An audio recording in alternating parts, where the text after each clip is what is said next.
All right, everybody, and welcome to our Friday night chit chat. It's getting to be a regular thing here at Beach Talk Radio. Tonight, we have joining us Joanne Noblock from Save Our Strays. And so we're going to get started with her in just a minute. I do want to remind everybody that we remember to join us on Saturday morning at 9 o'clock. We go live from Pete's Timeout. But now let's turn it over to Joanne and let her explain all about Save Our Strays. Hello, Joanne, and thank you for joining us here at Beach Talk Radio on Friday night. How are you this evening? Okay, fine, Kim. Great. Well, like I said, thank you so much for joining us. Before we get talking about the rescue, can you tell us a little bit about yourself and how you got involved in this? Well, about 15 years ago, I started helping Lee County Animal Services when they started the TNR program, and went there for a meeting that they had about it. And I thought it was a great idea. So they talked about it and what we should do in trapping the cats. And I started doing that. And in doing that, I found lots of kittens and stray cats that were really adoptable. So I sent them, and I was working at the time with a rescue from Naples. And so then I would take the cats and kittens to her. So as the years went on, I kept getting more and more involved and volunteered with different rescues. And now I decided to start my own rescue, which is Save Our Strays. And basically, we're doing rescues on Fort Myers Beach. We also do San Carlos Island, and have even gone up as far as Summerlin Road to fix cats. So we cover quite a bit of area. Can you, for those who don't know what TNR stands for, can you tell us what that stands for and what it means? Yes, it's Trap, Neuter, Release. And it's a very important program because we have cats that are running around on the beach and other areas that are not fixed. And this is what causes the multiplication problem. Sometimes people move or they get evicted and they don't take their cats with them and they're not fixed and they just leave them behind. So now they're roaming around, they're looking for food. And of course, male cats that are out there are going to find these females, and then the reproduction starts. So that's why this is a continual problem that needs to always be addressed, and trying to educate people that if they see a mother cat with kittens, please don't take the kittens away. We need the mom and the kittens together because she needs to nurse them until they're at least 7 weeks old, 6 to 7. And if I can come out with a trap, or one of my volunteers can, then we can get the mom and the kittens. And then once they're old enough, they get adopted and she gets fixed. And then that stops that whole multiplication problem.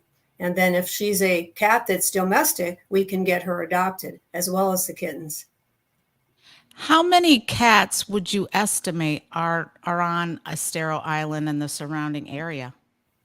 Well, it's hard to tell. I've TNR'd probably over 400. And there are still some that keep popping up. We have one right now at one of our feed areas that appeared from nowhere, an orange and white tabby.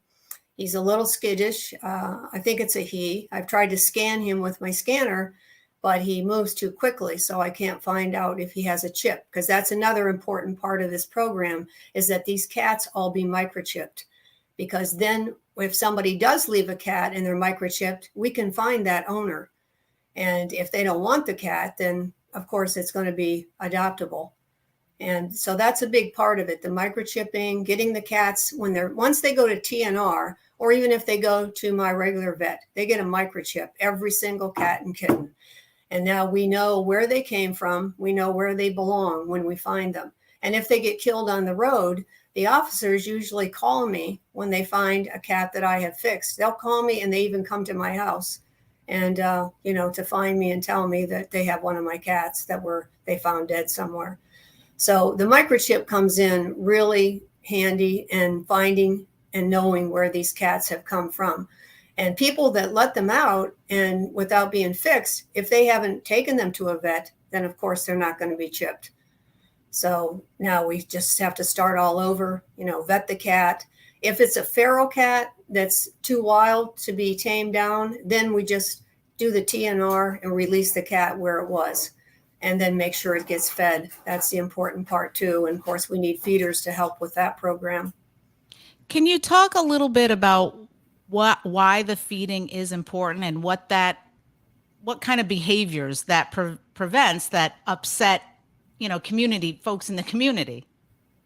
Well, I think there's a misconception about if you feed the cats or if you don't feed the cats, then they'll go away. And that's not true. And the big thing is they do kill cats, they do kill rats and mice. And so if you take all the cats away, then you're going to be overrun with rats. And they'll kill the rats, they don't eat them. And we don't want them to eat them because it's not a good thing. So people have to understand that, these cats need to be fed. They won't eat native birds or kill native birds if they're being fed at least once well a day or twice, which is better. And that's what we try to do, AM and PM feeds at all the locations where we do have the strays and feral cats. Now you're talking about feeding. What I cannot even imagine, but how much food do you go through? Is it on a daily basis or a weekly basis? How much cat food do you think you're running through? Well, quite a bit, which is why we always need food, wet food and dry food. But a lot of volunteers buy the food as a donation, and they feel they're helping out. They're helping the cats. They're helping me. They're helping my organization. So they volunteer and they buy their own food, which is a big help. Those that can't do it, then I supply the food to them. So anybody that wants to feed, if they can't buy the food, I will supply it to them. And then just how, for the volunteers, what is required of folks if they are interested in volunteering? How would they get a hold of you, and what's required of them? Well, they could just contact me at my phone number, which, do you want me to give that to you now or? Sure, you can give it to us now and then we'll repeat it at the end. Okay, it's 239-851-3485. They can either call me or text me at that number. We also have a Gmail address also that they can contact us through that also, which is Save Our Strays FMB@gmail.com. So Okay. either one of those, but calling is easy. And if they just want to call me, if they live on the beach, I can tell them where the areas are, because some are mid-island to north end is pretty much where most of them are on the beach. And then we have some over the bridge on San Carlos Island that are bigger colonies. And so we always need help on San Carlos Island. I'm guessing, I would guess that you also need fosters because, I mean, how do you do it at your house? Do you have like a dedicated area, and how many do you have? Yes, I have a dedicated rescue area for all the cats that I bring in. They have a big room with lots of cat trees. They have windows. They can watch birds and see the water. And they have lots of toys. So they have a pretty good place to be. And, they have each other to interact. I can always use people to come and play with the cats, help feed the cats, because there's a lot of things to do there. Cleaning litter baskets 4 times a day. That's what we do. And then we clean them every week. They go outside, they get washed, they get cleaned really good, put in the hot sun. And so there's always things that need to be done at the rescue. So I can use volunteers there as well as outside feeds and that type of thing.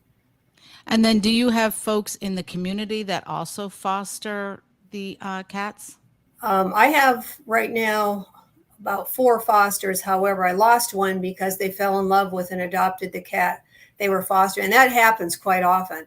I lose fosters as I get them because usually they fall in love with the cat and decide to adopt it. Even though in the beginning they said, oh, no, we don't want to adopt. We're only going to foster. And then I get a phone call and say, we'd like to adopt this cat. And I say, okay, great. And I have a foster in Benita who will be going back to Canada soon. And she has 3 cats there she's fostering for me. So they're going to need new foster homes to go to, or I bring them back to the rescue, one or the other. Senior cats, those I would like to have in homes. And I have 3 that need foster or adoptable homes. So anybody that can take a senior cat, that's great too. They're anywhere from 9 to 12 years old, but they're healthy. They've been fully vetted. They're in good shape. If they want a more quiet cat, then a senior cat is the way to go. Yes, I think the senior anything is a little bit slower pace and, Right. more enjoyable. But so besides food, I'm guessing you also take donations for cat litter because that would seem like quite a big Oh, expense. that's a real biggie. Probably go through about 80 pounds every 2-3 days, at least 80 pounds. So go through a lot of litter because, we're changing the litter. You clean the litter 4 times a day. And when you do that, you have to add more litter each time you clean. So it doesn't take long to go through a 40-pound bag.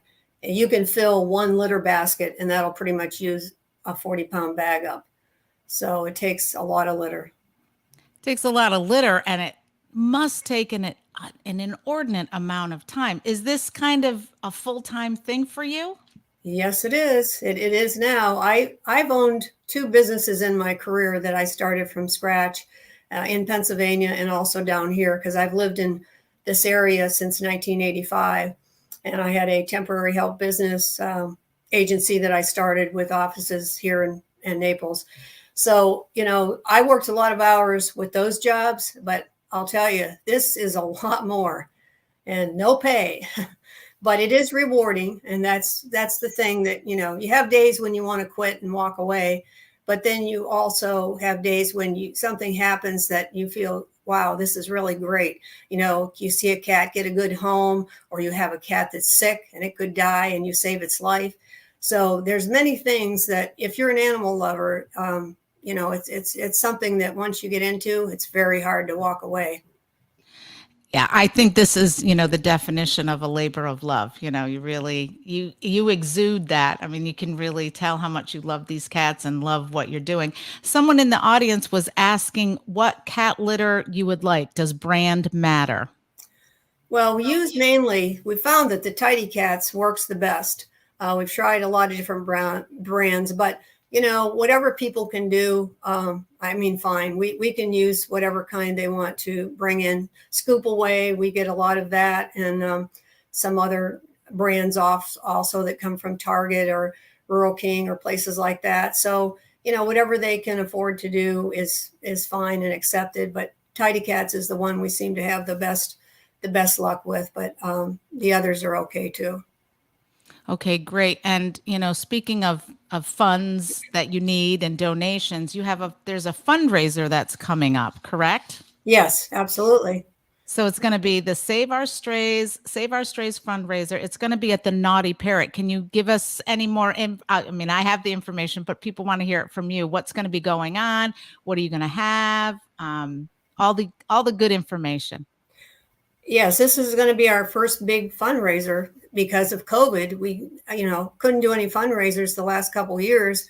We had a limited one last March, but this one is going to be a bigger one that we did this a few years ago, probably 3 years ago now, 2 or 3 before COVID. And it was a very big success there. And a lot of people come from the RV parks and different areas there.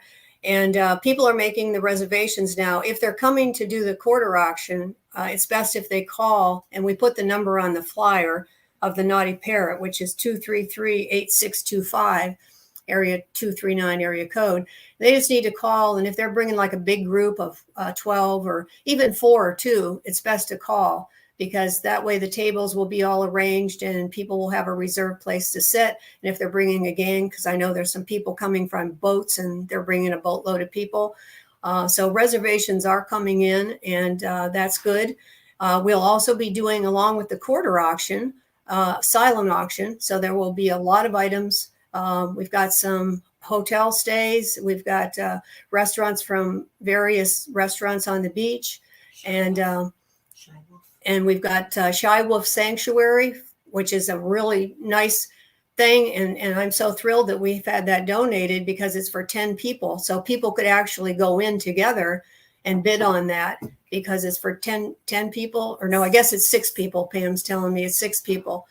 But still, that's really good. And that's a wonderful place to go visit. I've been wanting to go myself. I've seen them at various activities. and they bring a wolf with them, and it's really quite interesting. We So, actually had them, we had a representative from there on the show not too long ago. And because that's something that's near and dear to my heart. And I just recently contacted them. I'm very hopeful to get down there for an in-person visit. Now, someone asked the question, and it's a question I have too. What is a quarter auction?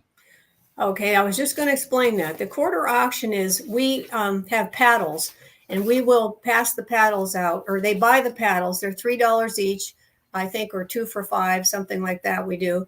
And then some people even get 3 paddles, so they can get as many as they want. They will have a number on them. They can pick out the number they want, their lucky number, if it's still available. And then we give them the paddles. And then when we start the quarter auction, people bring quarters, but we also keep some on hand in case they run out, and we can sell them to them. And if they, we will have items that we will hold up and tell what the value is. And then we'll say it's 1 quarter, 2 quarters, 3 quarters. So whatever it happens to be, then if they have 1 paddle, they're going to put that many quarters in a bowl that will be on their table. If it's an item that's 3 quarters and they have 3 paddles, well, now they got to put 3 quarters for each paddle. So now that's 9 quarters they're going to put in the bowl.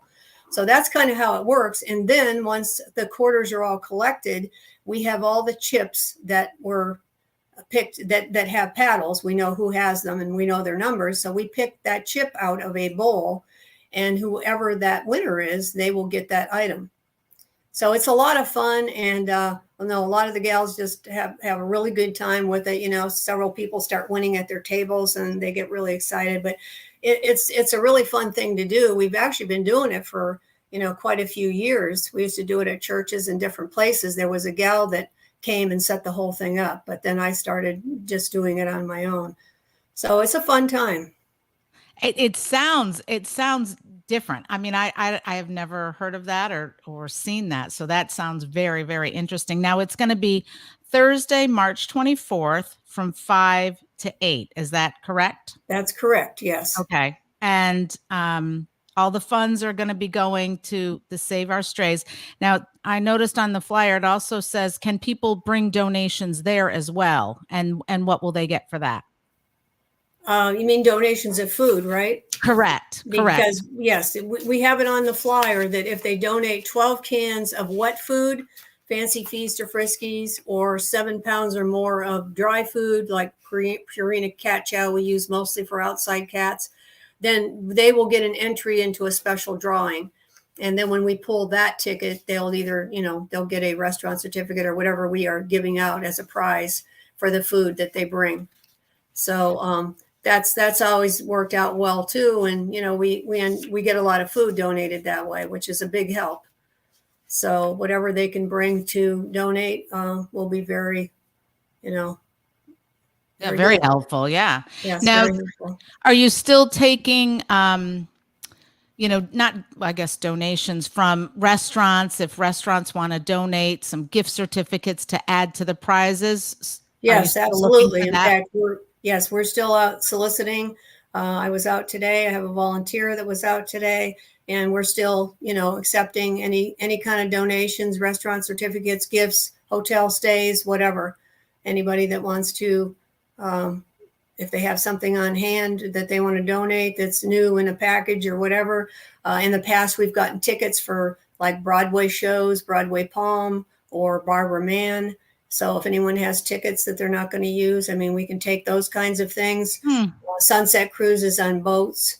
I'm working on a couple of those right now, half-day boat rentals, things like that we can also use, jet ski rentals. So whatever anybody could donate would be fine. Well, I could donate one of my dogs that's barking in the background right now. But since it's for the cats, we'll just leave that alone. Now, is there anything else that you would like to get out or like people to know about the Save Our Strays or about cats or anything that we've missed? Well, we have, adoptable cats that are anywhere from 11 months old up to 3 years old, and then plus seniors that are 9 to 12, 3 of them. And there will be, this is now kitten season. There's already a couple I've been called about on the beach that are about 3 weeks old. They're with their mom. And as soon as they hit 7 weeks, they'll be coming in. And then, of course, they'll have to be vetted and fixed. So that's Right. where a lot of this cost comes in, which is why I have to have fundraisers, because the vet bill is the biggest thing over a rescue, because getting the cats shots, getting them vetted, microchipped, combo tests for AIDS, leukemia, dewormed. I mean, there's a lot to it. There's a And lot. that's where the cost really, comes in. Yeah. So, that's why we need fundraisers to keep going and be able to do everything that we do. Website is also something. And if there's somebody out there that is good at setting up a website, please call, because we could use your help in that. We do want to get that set up. We're in the process. We need a Facebook page. We're going to have that, get that set up also. So somebody could donate their time to, if they're a tech person, that would be a nice donation for them to donate their time and help you out to get the website up. Exactly. Okay. Yes. And I would be really, really remiss if I didn't pop up these pictures, so you can tell us a little bit about these cats that are currently, is that correct? Currently available? I'm going to pop this one up. Let's see. All right. Who's this? That's Heidi. She's a senior cat, and she's one of the ones that's about 9 years old. Okay. She came from a resort on the beach, had been outside for quite some time, and she all of a sudden couldn't eat. So I brought her in, took her to the vet, and she had some bad teeth, and some periodontal disease, which we cleaned all up. And she had a little growth on the side of her head, which got taken care of, and it was benign. So she's fine now. Ready to go. And let's see. What about these two cuties? These two are a very bonded young pair, 11 months old, Sonia and Snickers. And they are siblings, and they just adore each other. They play together. They sleep together. They're really beautiful cats. She's a diluted calico, and he is like, he's white, and then he has the gray and black, running through him also. Mm-hmm. So they're two beauties.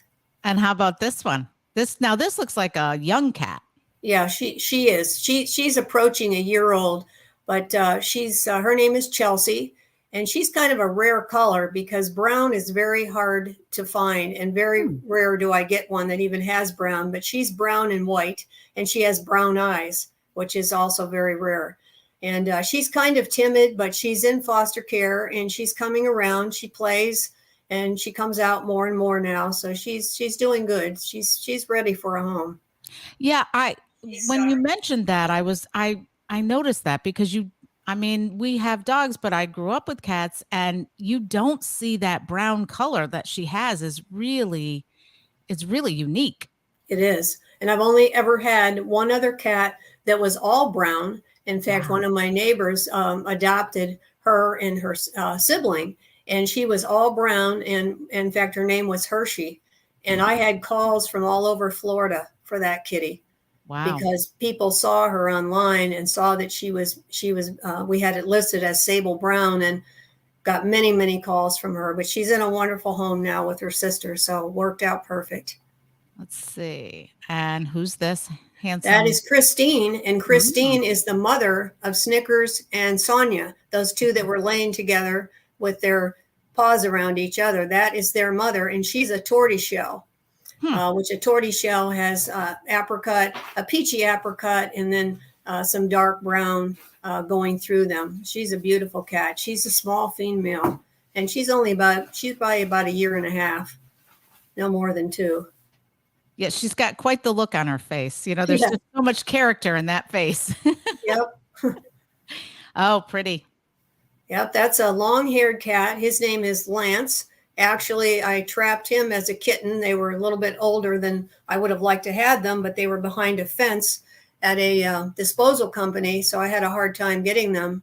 Him I got right away. His brother took 3 weeks longer, but he's a long hair, and he's got a beautiful mane. He's got a real bushy tail, and he looks like a stuffed animal you could put on your bed.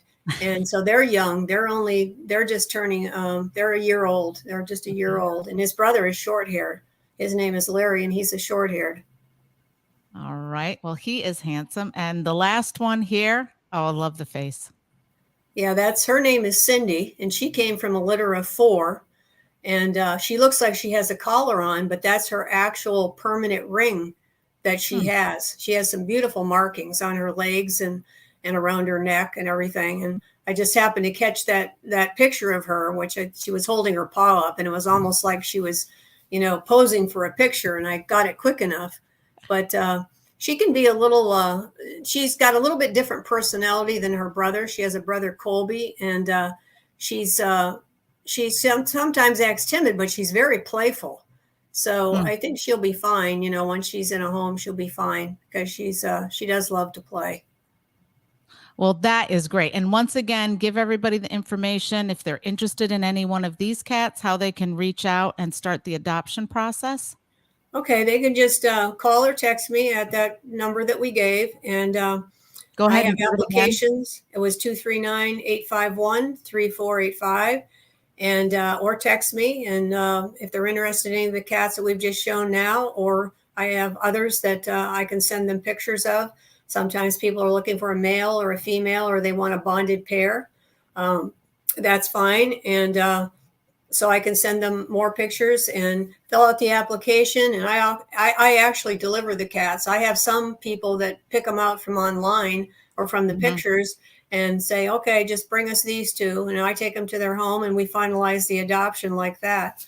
So that way they don't even have to drive through the traffic if they don't want to. Well, that is a help. Free delivery. Everybody Right. loves free delivery, right? Exactly. And again, the fundraiser is Thursday, March 24th from 5 to 8 at the Naughty Parrot. So make your reservations, plan to go out, have a good evening for a good cause. Go out there when you see that cat food, pick it up. When you see the cat litter, pick it up and help these guys out so they can continue to do the very important work that they do. Joanne, thank you so much for spending this time with us this evening. We really appreciate it. Okay, thanks, Kim. And also, there's free parking valet at the auction. I forgot to mention that they have valet parking, so they will park the cars for them, so they don't have to worry about not finding a place to park because that is a tight parking lot there. Yes, it is. I have been Yes. there and it is tight. It is tight. So Well, thank volunteers, we need badly. Please call me if you can help with the fundraiser or feeding cats or anything at all. Would love to hear from you. All right. Well, thanks again and you have a great evening and a rest of your weekend. Okay, thanks, All Kim. right. Thank you. Bye. Bye. All right, everybody. Please help them out in any way that you can. And we will look forward to seeing you tomorrow morning at 9 a.m. live from Pete's Timeout. Thanks and have a good evening.